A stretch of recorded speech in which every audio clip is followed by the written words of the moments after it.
So what is up subscribers annoying year for Spark Stack. So आज हम इस video में देखने वाले हैं हमारे असाइनमेंट ऑपरेटर्स को। असाइनमेंट ऑपरेटर्स क्या होते हैं, क्यों यूज़ करते हैं असाइनमेंट ऑपरेटर्स हमारे सी लैंग्वेजेस में। So let's get started. कि इसके अंदर हम लोग असाइनमेंट ऑपरेटर डिस्कस करने वाले हैं और उसके साथ उसका प्रैक्टिकल भी देखेंगे, जैसे मैंने बोला फर्स्ट इंट्रो के अंदर। सो यहाँ पे हमारे पास असाइनमेंट ऑपरेटर के अंदर हमारे पास equals to, plus equals to, minus equals to, multiply equals to और मॉड्यूलस इक्वल्स टू, जिसे परसेंटेज इक्वल्स टू दिखता है परसेंटेज से कम, मगर उसको हम लोग मॉड बोलते हैं, मॉड्यूलस जिसे उसका फुल फॉर्म है, और divide equals to. So if आपको ये plus minus divide multiply modulus और जो डिवाइड ये जो चीज़ है, इफ़ आपको ये समझ में नहीं आ रही है तो ये चीज़ आप ये हमारे जो एक ये है असाइनमेंट ऑपरेटर, नहीं इसे क्या बोलते हैं हमारे पास, अरिथमेटिक ऑपरेटर्स के अंदर आप देख सकते हो। यहाँ पे प्लस प्लस भी और माइनस में इंक्रीमेंट और डिक्रीमेंट भी दिखाया गया है। सो यहाँ पे हम माइनस माइनस के साथ शुरू करते हैं, सॉरी माइनस माइनस नहीं, इक्वल्स टू के साथ। सो यहाँ पे मैं कंट्रोल प्लस आर प्रेस कर लेता हूँ, यहाँ पे मैं सी बी प्रेस करता हूँ, सी बी के अंदर मैं एंटर कर लेता हूँ। सो सी बी कोड ब्लॉक्स ये हमारा आईडी ही है, जैसे मैं बोलूँ। सो ये आईडी हमारा ओपन हो चुका है और उसके साथ ही हम हमारे प्रोजेक्ट को शुरू करते हैं। तो बेसिक प्रोजेक्ट हमें चालू कर लेते हैं। कंसोल, इफ़ आपको ये पता नहीं कि कैसे ये क्या क्लिक कर रहा हूँ मैं, क्यों लिख रहा हूँ, यहाँ पे प्रोजेक्ट टाइटल क्या डाल रहा हूँ, तो आपको हमारी पहली वीडियो देखनी ज़रूरी है, तो वो भी देख लेना और प्लेलिस्ट पूरी देख लेना, जिससे आपको समझ में आ जाए कि वर्कफ्लो कैसा चल रहा है। मैं जस्ट यहाँ पे दे देता हूँ OPP, आप कुछ भी नाम दे सकते हो, OPP शायद से है, यहाँ पे OPP-A दे देता हूँ। चलिए, सो यहाँ पे हम ये कर लेते हैं और ये निकाल लेते हैं यहाँ से, कंट्रोल S कर लेते हैं। सो इक्वल्स टू के साथ शुरू करते हैं हम, यहाँ पे एडजस्टमेंट करनी पड़ेगी, यहाँ पे इक्वल्स टू के साथ शुरू करते हैं। तो इफ़ हमने इंट x लिया इक्वल्स टू 10 या 30 लिया मैंने, सो यहाँ पे जो 30 है जो वैल्यू है, ये वैल्यू को लिटरल बोला जाता है। इफ़ आपको पता नहीं होगा लिटरल क्या होता है, लिटरल मतलब एक वैल्यू, इतना याद रखना है सिंपल शब्दों में, जैसे मैं सिंपल वर्डिंग्स में। सो ये 30 को हम वैल्यू, जो 30 का वैल्यू है वो x के अंदर डाल रहे हैं। तो ये जो है ये भी एक ऑपरेटर में ही गिना जाता है, असाइनमेंट ऑपरेटर के अंदर गिना जाता है, जैसे यहाँ पे दिख रहा है। हमने यहाँ पे 25 वैल्यू एक्सप्लेनेशन में दिए, तो यहाँ पे मैं 25 कर लेता हूँ। हमारे PPT जो बनाते हैं जो सर है, उन्होंने वैसा करा हुआ है, तो इसकी वजह से तो ये क्या हो रहा है, 25 जो वैल्यू है वो x को असाइन हो रही है।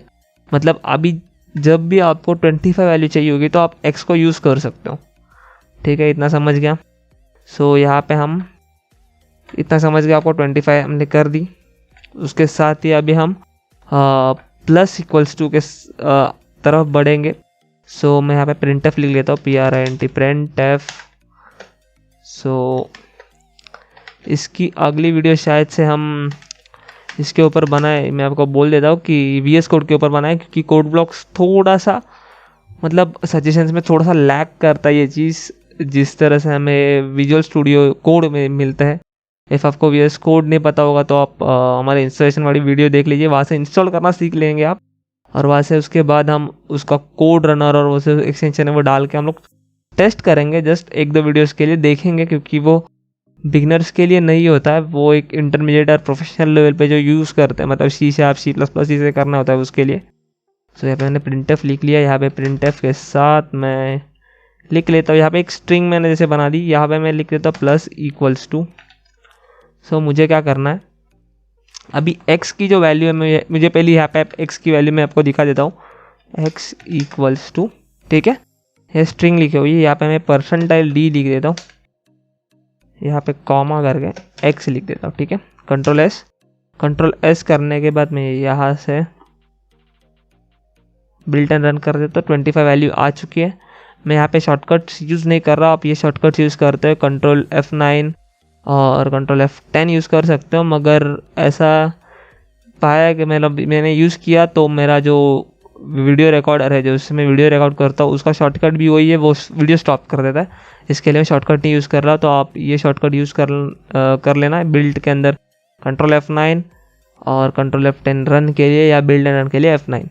मैं ये प्रेफरली यूज़ करता हूँ F9 डायरेक्टली, मगर F9 में यूज़ नहीं कर सकता क्योंकि मेरा जो रिकॉर्डर स्क्रीन रिकॉर्डर है वो प्रॉब्लम देगा मुझे। ठीक है, यहाँ पे मैं और एक printf दे देता हूँ, printf। सो अभी मैं यहाँ पे आपको दिखाता हूँ, मैं एक सिंपल फॉर्मूला लिखता हूँ, x equals to x plus 25।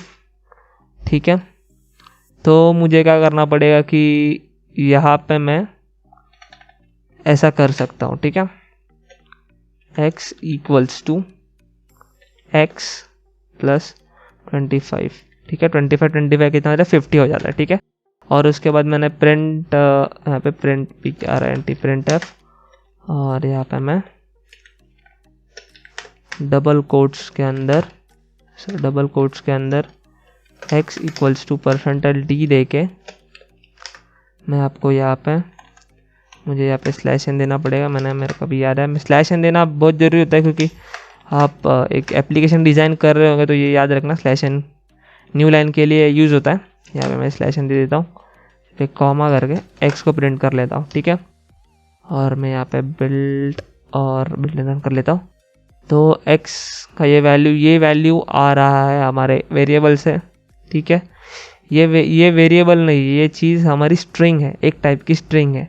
ठीक है, और ये अभी ये वैल्यू यहाँ क्या हो रही है कि x के अंदर जो वैल्यू है 25 उसके साथ प्लस होके जो वैल्यू आ रही है 50, जो वैल्यू आ रही है वो x के अंदर ही असाइन हो जा रही है इक्वल्स टू के मदद से। ठीक है, ये फर्स्ट ऑपरेशन हो गया, उसके बाद ये चीज़ होगी। ठीक है, ऑपरेशन पहला क्या हो रहा है, प्लस ऑपरेशन हो रहा है, उसके बाद असाइन कर ले रहा है इक्वल्स टू के साथ इसके लिए। ठीक है, सेम विद दिस मैंने यहाँ पे %d जो डायनेमिक वैल्यू से यहाँ पे x की वैल्यू मैंने यहाँ पे दे दी। ठीक है, मगर इतना बड़ा लिखने से अच्छा मैं क्या कर सकता हूँ, यहाँ पे एक इक्वल्स टू डाल सकता हूँ, यहाँ पे इक्वल्स टू डाल सकता हूँ, इसे निकाल दे सकता हूँ कंट्रोल S करके, मगर यहाँ पे ऐसा नहीं होगा। हाँ, यहाँ पे हो जाएगा, वैल्यू तो सेम आनी है। ठीक है, मगर छोटा हो गया, और इसे शॉर्ट हैंड ऑपरेटर भी बोला जाता है, जैसे मैं बोलूँ शॉर्ट हैंड ऑपरेटर भी इसे बोला जाता है। Same with all of these, if मैं बोलूँ तो यहाँ पे मैंने थोड़ा सा इसे ऊपर कर लिया, तो अभी वैल्यू हो रही है 50 के अंदर हम लोग माइनस कर लेते हैं, कंट्रोल S कर लेते हैं, यहाँ पे भी माइनस लिख देता हूँ मैं। तो ये याद रखना कि मैंने इतने स्पेस यहाँ पे कोडिंग के अंदर छोड़े, आउटपुट के अंदर एक ही स्पेस छूटा जाएगा क्योंकि स्लैश एन एक ही है। ठीक है, तो यहाँ पे 50 वैल्यू थी, ये 50 वैल्यू ये प्लस के बाद उसके बाद माइनस का 25 आ रही है। ठीक है, इफ़ आपको नहीं दिखा होगा तो भी मैं एक बार दिखा देता हूँ बिल्ड एंड रन करके, समझ गए। तो इफ़ आप कंफ्यूज हो रहे होंगे कि ये यहाँ पे इतनी वैल्यूज़ क्यों छोड़ी गई है, इतनी लाइन छोड़ी गई है और आउटपुट में एक ही लाइन छोड़ी जा रही है, क्योंकि स्लैश एन एक ही बार दिया हुआ, तो स्लैश एन में 2 बार दे दूँ या 3 बार दे दूँ, तो अभी 3 लाइन छूटी जाएगी, 1 2, ये 1 2 या 3। ठीक है, ये तीसरी लाइन है, ऐसा गिना जाता है, याद रखो।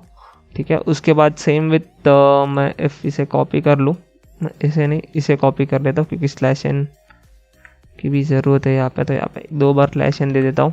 ठीक है, इसे थोड़ा सा ऊपर ले लेता हूँ। सो मैं यहाँ पे मल्टीप्लाई कर लूँगा, मल्टीप्लिकेशन कर लूँगा, तो 25 मल्टीप्लाई बाय 25 जो वैल्यू आएगी 625, जो वैल्यू आएगी 625 आनी चाहिए। हाँ 625, ठीक है 625 आ गई। क्यों, यहाँ पे लास्ट वैल्यू 25 आ रही है, पहली 25 थी, प्लस हो गया 50 आ गई वैल्यू, 50 थी वैल्यू, 50 माइनस 25 हो गया, 25 आ गई वैल्यू, 25 मल्टीप्लाई 25 हो गया। यहाँ पे हमने 25 पकड़ी हुई, यहाँ पे हम चेंज कर ले तो वो हो जाएगा वैल्यू चेंज। ठीक है, सेम विथ में डिवाइड दिखा देता हूँ आपको। ओ शेट, थोड़ा सा छोड़ दूँ मैं यहाँ पे, और मैं यहाँ पे डिवाइड कर देता हूँ। यहाँ पे मैंने डिवाइड कर दिया, और सॉरी शायद से एक डिवाइड में यहाँ पे ये डिवाइड नहीं आएगा, जो डिवाइड का साइन है, सिग्नेचर बोलने वाला था मैं अभी, तो 25 वाला लेना चाहिए, शायद से नहीं आएगा, शायद से, कंफर्म नहीं है मुझे, आना चाहिए वैसे। सो ये आ गया, ठीक है, इतना समझ लेना। तो ये ठीक है, इतना समझ के। Same with the modulus thing, ठीक है। मॉड्यूलस का इफ़ आपको काम नहीं पता होगा तो मैं यहाँ पे दिखा देता हूँ आपको। मैं यहाँ पे से कॉपी कर लेता हूँ थोड़ा, और उसके बाद यहाँ पे नीचे ले लेता हूँ इसको। इसके बाद मैं इसे मॉड्यूलस में डाल दूँगा, और हाँ ठीक है। तो लास्ट में जो मॉड आएगा वो 0 आएगा। क्यों? 25 डिवाइड बाई 25 जो वैल्यू आती है 25 1 25 1 आनी चाहिए, तो 0 क्यों आ रही है? 0 ये रिमाइंडर आ रहा है। इफ़ आपने कभी डिवाइड किया होगा तो आपको पता होगा रिमाइंडर इसी तरह से निकाला जाता है। रिमाइंडर प्रोग्रामिंग में इसी तरह से निकाला जाता है, जो रिमाइंडर आता है। ये आपकी एक्चुअल वैल्यू होती है डिवाइड के साथ, ठीक है, इतना समझ गए आप। तो असाइनमेंट ऑपरेटर यहाँ पे हम ख़त्म कर रहे हैं। अगला हमारा टॉपिक होगा बिटवाइज स्पेशल नहीं लेंगे हम, रिलेशनल, शायद से रिलेशनल लेंगे या लॉजिकल लेंगे, दोनों में से एक, जो भी। शायद से मैंने रिलेशनल कवर कर लिया है, हाँ रिलेशनल मैंने कवर कर लिया इसके पिछली वीडियो में, तो उसके साथ मैं लॉजिकल शायद से लूँगा। ये लॉजिकल लेने के लिए थोड़ा सा आपको कंफ्यूज ना हो, इसके हिसाब से मैं रेडी करूँगा, या बिटवाइज ले लूँगा। तो ये यहाँ पे हम, जो आपको ये दिख रहा होगा, इफ़ आपको ये चीज़ दिख रही होगी, तो इसके अंदर थोड़ा सा कन्फ्यूजन होता है, ठीक है, ये चीज़। बाकी तो ठीक है, चलो बाकी सब, मगर ये थोड़ा सा कन्फ्यूजिंग होगा, तो इसके लिए मुझे थोड़ा सा क्लीनली आपको समझाना पड़ेगा। और ये चीज़ right shift left shift bitwise, जो मैथ्स के स्टूडेंट है उनमें तो टेंशन नहीं, मगर जो विदाउट प्रोग्रामिंग विदाउट मैथ्स, जो सिर्फ सी लैंग्वेज एक चाह के लिए सीखना चाह रहे हो, उनके लिए ये थोड़ी सी ये होगी। इसके लिए आप वो देख लेना, ठीक है, उसके हिसाब से।